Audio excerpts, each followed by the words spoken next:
Assalamualaikum warahmatullahi wabarakatuh. Perkenalkan, nama saya Irfarudin dengan NIM akhir 07. Kali ini saya akan menceritakan tentang legenda Pesut Mahakam.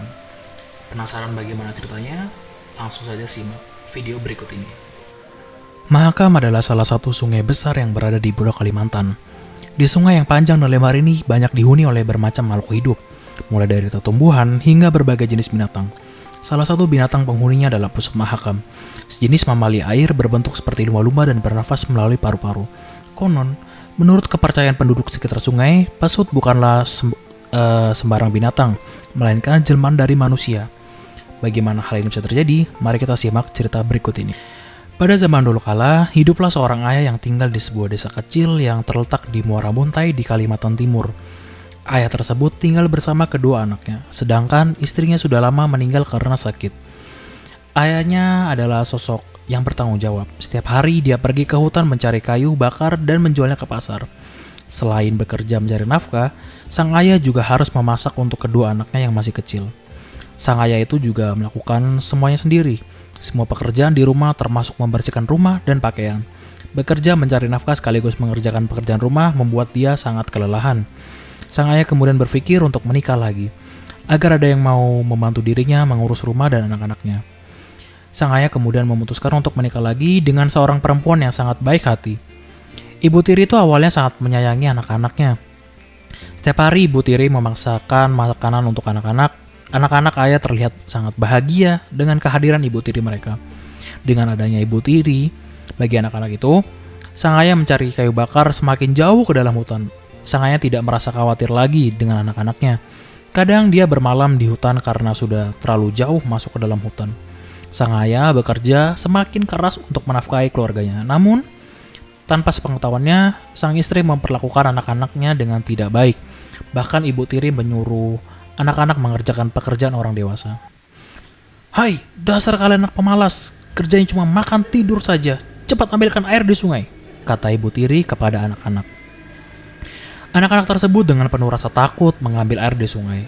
Namun banyak air yang tumpah karena mereka masih kecil, sehingga tidak begitu kuat membawa air. Sesampainya di rumah, ibu tirinya sangat marah karena air yang dibawa sangat sedikit.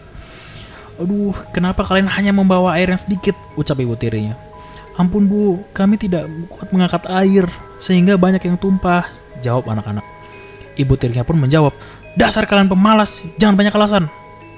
Ibu tiri yang marah tiba-tiba memukul mereka. Kekejaman ibu tiri kepada anak-anak terus berlanjut. Suatu hari, ibu tiri menyuruh anak-anak mencari kayu bakar ke hutan. Anak-anak yang takut dengan ibu tirinya itu langsung masuk ke dalam hutan. Mereka mulai mengumpulkan ranting-ranting kering yang mereka temui. Anak-anak masuk ke dalam hutan semakin jauh dari rumah. Suasana menjadi remang-remang karena lebatnya hutan yang membuat cahaya matahari terhalang oleh daun-daun pohon yang tinggi. Di tengah perjalanan, anak-anak mulai kelaparan. Sejak pagi mereka belum makan apapun. Anak-anak yang sudah kelelahan dan kelaparan tersebut akhirnya menemukan sebuah sungai kecil. Mereka menemukan banyak pisang di sekitar sungai. Mereka pun langsung memakan buah itu dengan lahapnya. Tidak terasa, hari mulai gelap, padahal kayu yang mereka dapatkan masih sangat sedikit. Karena takut dengan ibu tirinya, akhirnya mereka pun tidur di tengah hutan. Setelah pagi tiba, mereka pun melanjutkan untuk mencari kayu bakar. Setelah kayu bakar dikumpulkan yang sangat banyak, mereka pun pulang ke rumahnya. Anak-anak berjalan sambil memikul kayu bakar yang sangat berat dari ukuran mereka yang masih kecil. Anak-anak sampai di rumah dengan sangat kelelahan. "Bu, kami sudah bawakan kayu bakar yang banyak. Sekarang kami sangat lapar, Bu. Tolong beri kami makan," ucap anak-anak itu. Namun, tidak ada jawaban dari ibu tiri mereka. Sepertinya ibu tiri tidak ada di rumah. Lalu kakak dan adik pun masuk ke dalam dapur dan tidak menemukan seorang dewasa pun di sana. Setelah menunggu ibu tirinya yang tidak kunjung datang, anak-anak pun langsung memakan ketan panas dari dalam kuali. Karena rasa lapar yang amat sangat, mereka tidak merasakan panas ketan yang baru matang tersebut. Akhirnya, satu kuali ketan mereka habiskan. Ayah dan ibu tirinya tiba-tiba datang. Mereka terkejut melihat anak-anak memakan semua nasi ketan sampai tak bersisa. "Lihat Kakanda, anak bermain sampai tidak pulang dan tiba-tiba saja datang menghabiskan makanan kita," kata ibu tiri. Mendengar perkataan istrinya, sang ayah percaya begitu saja dan langsung memarahi anak-anaknya. kalian ini tidak anak-anak yang nakal, hingga tidak pulang berhari dan sekarang kalian pulang hanya menghabiskan makanan, ucap sang ayah.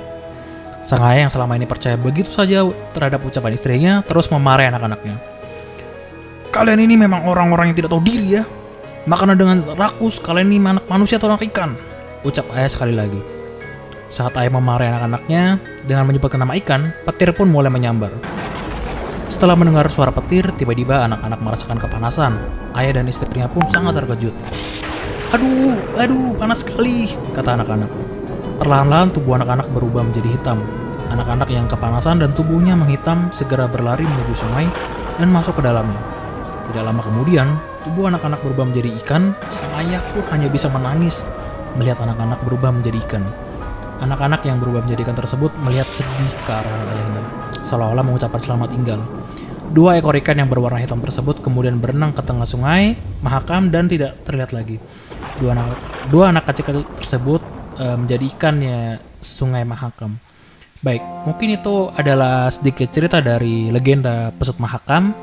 Semoga kalian tertarik. Jangan lupa like dan subscribe dan komen. Dan saya Arif Farudin, mohon undur diri. Wassalamualaikum warahmatullahi wabarakatuh.